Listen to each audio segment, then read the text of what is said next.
আল্লাহ রাব্বুল আলামিন ঈমানদারদেরকে ডাক দিচ্ছেন, আর ঈমানদারদেরকে কি সতর্ক বাণী শোনাবেন সেটা আল্লাহ পাক বলতেছেন, ইয়া আইয়ুহাল্লাযীনা আমানু দুখুলু ফিস-সিলমি কাফা।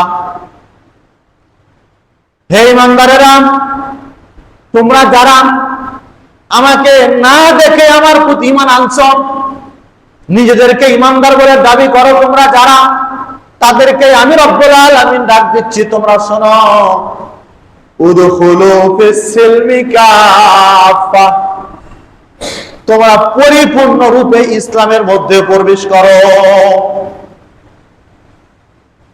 আল্লাহ পাক শুধু এতটুকু বলতে পারতেন, উদখুলু ফিস-সিলমি, ইসলামের মধ্যে প্রবেশ করো, এতটুকু তো বলতে পারতেন, কিন্তু পরবর্তী যে শব্দটা আল্লাহ পাক রব্বুল আলামিন ব্যবহার করলেন, কাফা, পরিপূর্ণ রূপে ইসলামের মধ্যে তোমরা প্রবেশ করো। আংশিক ইসলামের মধ্যে কি আংশিক প্রবেশ করতে বলেছেন? অল্প 3 ভাগ, 3.5 ভাগ, কি পরিমাণ?